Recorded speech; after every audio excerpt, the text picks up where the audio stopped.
G'day, my name is Michael Tassone. I prepared this ACCC cheat sheet for February 2025. For those who watch these regularly, you'll know what I'm doing. I'm summarising all the ACCC developments in the month of February, so it saves you from reading all those press releases. And as you can see, for those who do watch this regularly, I've caught up. So I'm doing this on 6th of March 2025, a few days after February close. So that's good. Uh, Better background about myself. I'm a competition and consumer lawyer, and I've been running my own practice for 18 years now, actually, a long time. And I help companies, individuals with competition and consumer law matters. I also do some expert consultancy work for various legal publishers in competition and consumer law. And I have a newish role as a general member of the Consumer and Commercial Division of NCAT. So that's an enjoyable role. I guess I get a chance to apply the consumer law in real life situations. So that's good fun. Prior to that, I worked at ACCC for 15 years in a variety of roles. Probably the two most relevant ones was Director of Enforcement in New South Wales and also in charge of the City Mergers and Asset Sales branch in New South Wales. Uh, the outline's a bit different. I start with the priorities, and these are the enforcement and compliance priorities for 2025, 2026. So I'll go through that in a little bit of detail. One court action, one enforcement action, some legislative reforms. That's the scam awareness framework, and that's pretty significant changes being introduced. Some inquiries, consultations, and authorisations. Now, the priorities were issued in February, and they align to the financial year, which is also the ACCC's reporting year. And so it focuses on the things which the ACCC will be spending its enforcement resources on in that financial year. And as you can see, the main overarching goals of any enforcement and compliance work the ACCC does is driven by those three goals: promoting competition amongst businesses, that's a lot of the Part 4 stuff; promoting fair trading by business, which is probably Part 4 and Part 5; and also protecting consumers in dealing with business. So they're the goals that the ACCC is seeking to achieve. But even though they've got a list of priority areas, it's not just a case of pursuing any matters on that list. Rather, what they do is they look at these other factors in terms of deciding what matters to pursue. So they look at matters, obviously, which have significant public interest or concern, result in a lot of detriment to consumers and small business, that might be being engaged in by larger traders, which smaller traders have a tendency to copy that behaviour. Significant new or emerging market issues, or I guess test cases to clarify the law. The ACCC has never been a big fan of test cases. So the priorities or the hit list for 2025, 2026, there's a lot of areas on the list which aren't a big surprise. Competition issues in the supermarket and retail sector, focusing on firms with market power. So that's obviously a lot of focus on Coles and Woolworths in the supermarket sector, with a report coming out very shortly. Consumer and fair trading concerns in the supermarket and retail store sector. So that's also some of the misleading, deceptive advertising practices which the ACCC believe are occurring in that area, particularly with discount pricing. Promoting competition in essential services with a focus on telecommunications, electricity and gas. And the three areas where you don't have a significant amount of competition really, and so it's a case of I guess trying to promote competition as best they can in those areas, which is not very easy given how concentrated the market is. Also looking at misleading pricing and claims in relation to essential services, energy and telecommunications. So that seems to be a regular occurrence that consumers are being misled about offers and various things. So that's a big area of concern. Competition and consumer issues in the aviation sector, another very concentrated market with really only two providers, high prices, and no real prospects of any new competition coming in that's going to make a difference. Competition, product safety, consumer and fair trading issues in the digital economy, focus on misleading, deceptive advertising, influencer marketing, online reviews, in-app purchases, unsafe consumer products. So it's a very big priority there. And the idea there might be to get industry codes, which will be very prescriptive, a bit like the franchising code, prescribed all sorts of conduct that particular designated digital platforms have to comply with. Misleading surcharging practices and other add-on costs, so sneaky charges. Consumer fair trading competition concerns in relation to environmental claims, so that's still there. It's a bit lower down in the list, but it's still a priority. Hadn't been a lot of enforcement action there. A few pretty minor cases, but I think some big stuff coming. Unfair contract terms in consumer and small business contracts, with a focus on harmful cancellation terms including those associated with automatic renewals, early termination fee clauses, and non-cancellation clauses. So not only looking at unfair contract terms generally, but specific areas are being identified. Improving industry compliance with consumer guarantees, and that's a real shame that that's still on the list after so many years. Like, these laws have been in for like 15 years and still people aren't complying. So that's a concern. Improving compliance by NDIS providers with obligations under Australian consumer law. That's a lot of misrepresentations. Maybe potentially some competition issues might arise, a bit of exclusive dealing. But this is an area where the ACCC is a strange regulator to see in this area. Not only are they not an obvious regulator in this area, but actually sort of running the show. So I'm not sure they're super willing about doing that role. Consumer product safety issues for young children, focus on compliance with butt and battery standards, and raising awareness about new infant sleep and toppling furniture standards. So obviously putting a bit of context around that, 3 particular standards that they're going to be looking at, which is helpful. Then you have enduring priorities. So the other ones will be a big focus for this coming year, but probably also going forward. But the enduring, as the word suggests, enduring, they're always going to be important. So cartel conduct, and this is both criminal and civil cartel conduct. I guess the big thing here is there haven't been very many cases in the recent past. I think there was Spotless Ventia one last year, but it's been a bit of a dry patch, so that's raised some concerns that maybe ACCC is a bit stretched, and I think it's the only thing they probably are. Anti-competitive conduct generally, so misuse of market power, Section 47 exclusive dealing. Product safety obviously should be an enduring priority. Consumers experiencing vulnerability or disadvantage, so that's the NDIS is really a focus there. Conduct impacting First Nations Australians. It's amazing how many people go out of their way to go to remote communities and rip off First Nations Australians. So it's good that's a high priority, and they've got to keep monitoring a lot of bad behaviour. Small business, which is like looking a lot at industry codes, but sometimes it's hard to help small businesses, particularly on some of the competition issues. And scams. And scams is definitely a newish one, and it's become a real big focus of the ACCC and the National Anti-Scam Centre. So I'll probably do a separate presentation going into the priorities in a bit more detail. I might do that in the next couple of weeks. Now, the only court case in February was this Telstra matter. It was by consent, and this involved Telstra having migrated people from Belong NBN plans over to their usual services, and in the process of doing that, they made a lot of mistakes. They migrated almost 9,000 consumers across and Belong, and these guys had 100 megabyte per second plans and maximum upload speeds of 40 Mbps. But then it went to a much lower speeds, and Telstra did not tell people about that change or the reduction in maximum upload speed in their service. That's very misleading. They admitted they'd represented to 3,000 consumers that they were receiving a particular plan which had a particular upload speed when it didn't. And there was also a breach to 6,000 customers, effectively by omission, failing to explain to them that there were changes made. So there's positive misrepresentations, and misrepresentations by silence. So you just wonder how this happens with Telstra. They're always breaching the law. They just wonder who's running their compliance program. It just seems really happening much too frequently.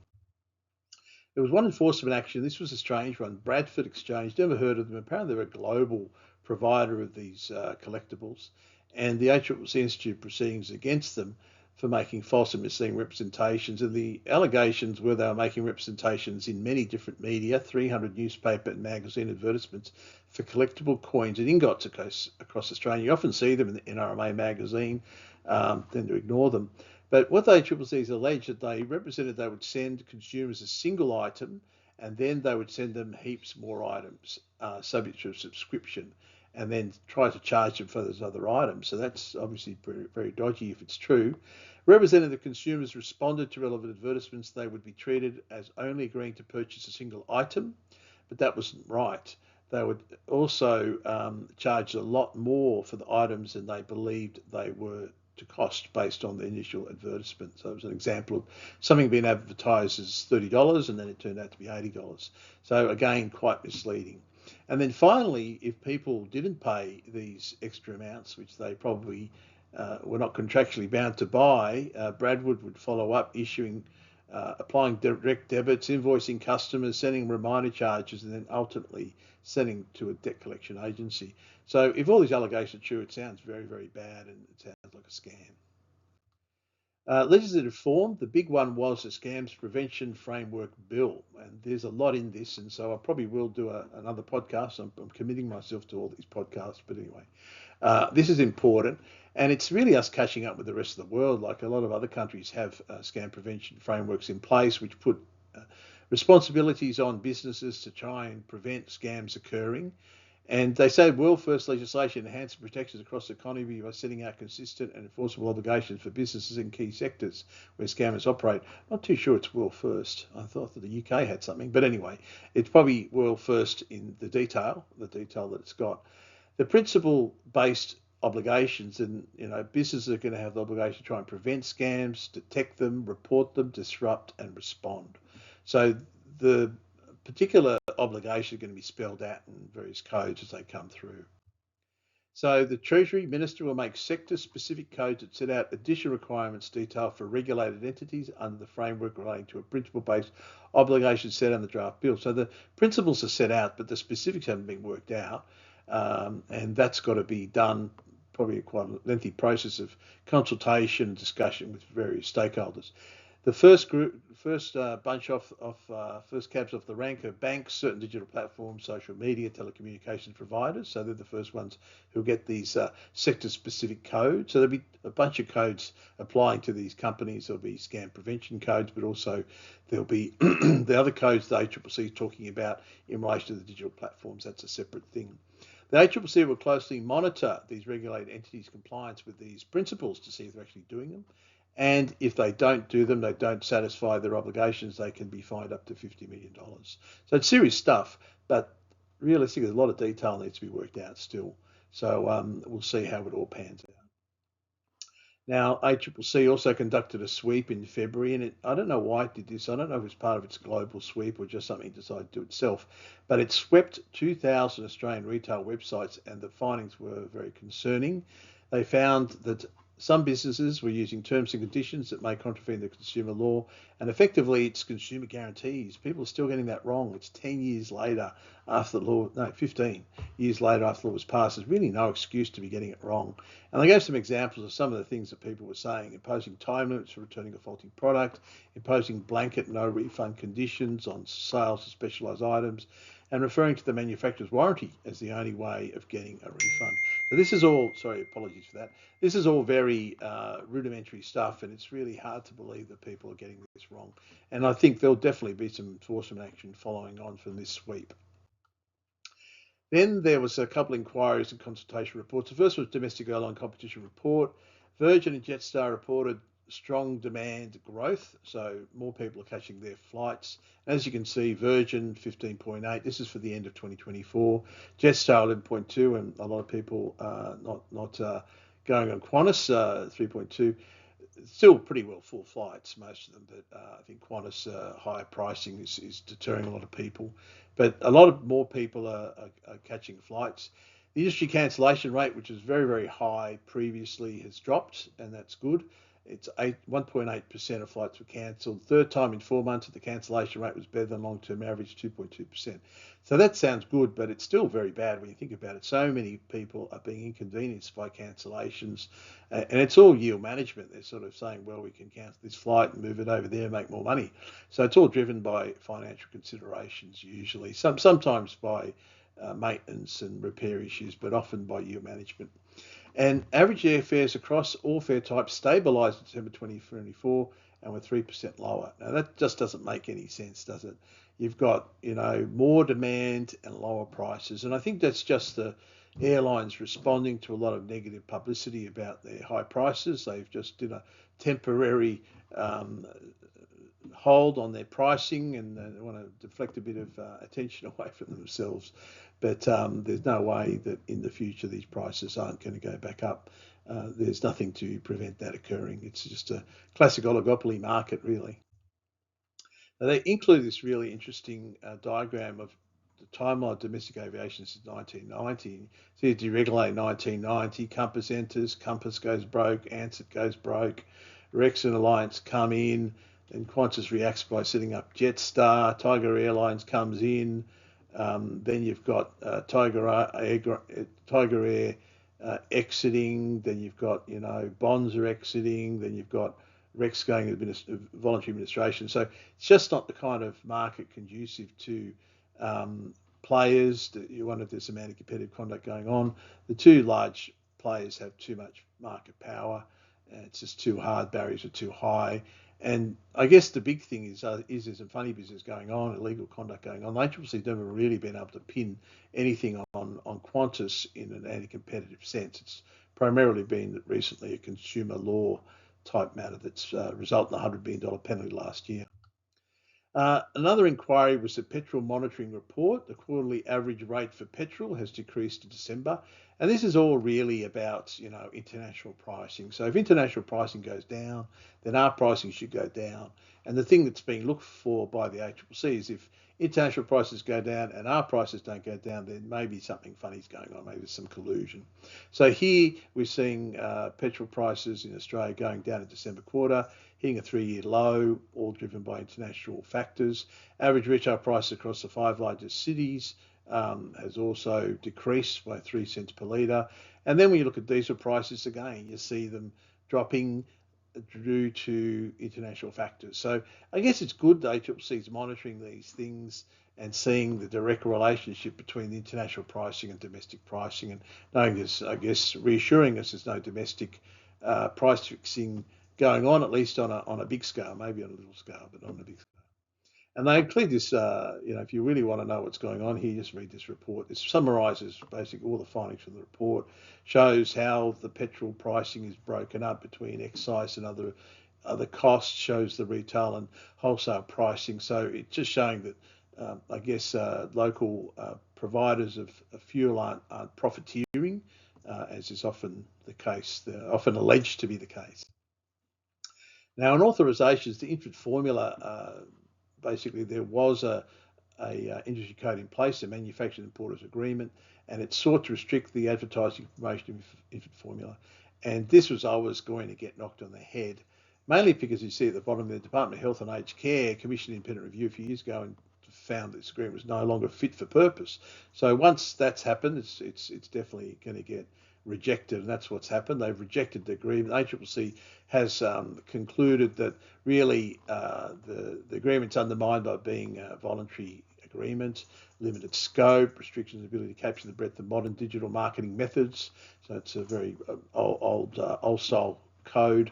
Also, they thought the client claimed public benefits were likely to rise or would occur regardless of the agreement, and there'll be some public detriment. So what's going to happen here is the agreement's gone. They wanted to keep it going for another 5 years, and what's going to happen, the government's going to bring in some regulation. So it's going to be a legislative prescribed mandatory code. So it's going to be interesting. ACCC probably end up, I think, maybe administering it, maybe not. Maybe the Department of Health will do it. But that was inevitable. Virgin Qatar, that was good after the Transport Minister knocked Qatar back from actually entering the market.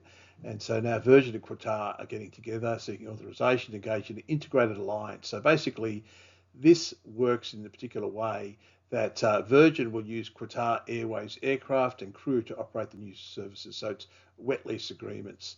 So effectively, these Virgin branded flights are really going to be using everything from Qatar Airways. And it's going to result in another 28 new weekly return services between Doha, Perth, Brisbane, Sydney and Melbourne. So that's good, that there'll be some suggestion of more competition. ACCC considered the proposed cooperative conduct is likely to result in public benefits and likely to result in any public detriment. And the public benefits enhance products and services, increased choice of international flights, additional connectivity, convenience and loyalty program benefits. So there's a lot of public benefits here. The thing is that, is it going to improve competition? I don't think so. I don't think Virgin's got any reason to try and compete, in the market. What would have been much more productive of competition was to let Qatar enter the market, an extra player in the market with no ties to Virgin or no ties to a domestic player. So people are saying they hope it's going to create competition. I don't know if it is. It's going to create more capacity, but I just don't think there's going to be an outbreak of competition in the market as a result. Authorisations, this one's been going on for a while, and this is where the soft plastic recycling program broke down. It wasn't actually sustainable, but there's a lot of plastic has been put aside and they've got to do something with it. So it's been a bit of a pilot program. Coles, Woolies and Aldi's have been trying to work out a way to reduce the massive stockpiles, like it was like warehouses full of it, and then get the product recycled. And so they're working, furiously to try and get something to work. And the ACCC says, well, keep going, keep trying to work out a solution, but you must report to us quarterly to tell us how things are going, give us minutes of meetings, making sure you're not talking about things you shouldn't. Probably pretty low risk there, I think. I don't think they're really collusive. They're just oligopolistic. They just copy what everybody else is doing, with the exception of Aldi, I guess. But I guess the long-term soft plastic solution hasn't been determined yet. It really will require some significant investment into recycling facilities. I don't know if anybody wants to do it, I don't know if there's much money in it. And if there is any industry-led stewardship scheme or otherwise, then it'll have to be separately authorised. So that's what they're working towards, trying to work out a way to meet this important need of recycling these soft plastics and making it sustainable. Now, a bit of commentary. The priorities are interesting. They're very long. There's a lot of issues there, and there's probably not a lot of surprises. What is surprising is a lot of areas remain on the list that have been there for years, like consumer guarantees has been on there for years now. And when will business get it right? Like, it's just such a simple thing to get right.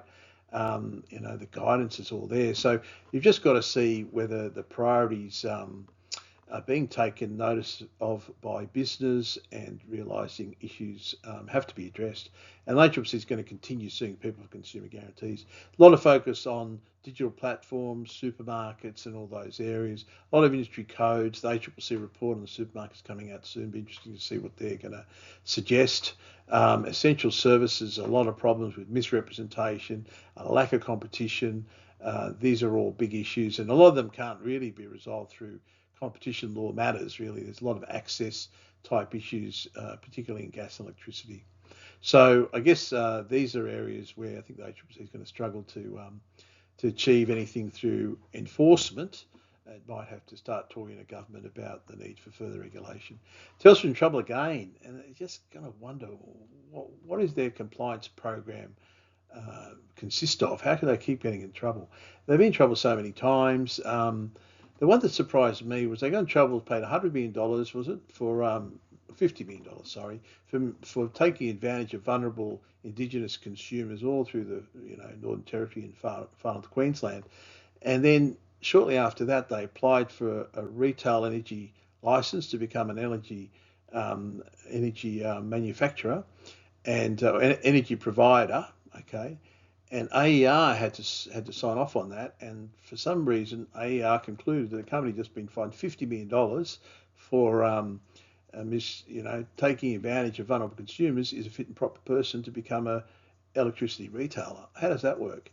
So I think the ACCC's got it serious with these guys. Like, this is obviously penalties going to. Sorry about that. I should turn that off. But how big a penalty is going to have to be imposed against Telstra to get them to really take their compliance seriously? I just don't understand this.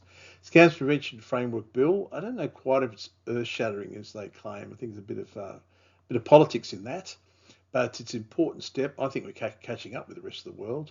It'll be interesting to see how to develop. Like, there's a really broad principles being established and a bit of enforcement mechanism, but the day-to-day mechanics hasn't been worked out as far as I can see. Anyway, I'll cover all that in another podcast, because it is really important, and it's going to be a rolling number of companies that are designated. So we're starting with banks, digital platforms, but it's going to roll out to other groups who potentially an avenue for scammers to get involved with. Virgin Qatar, as said earlier, I don't think it's going to create a lot of competition. It's good to see some of the biases that appear to be against Qatar, and they might be quite valid in terms of the way they treat people.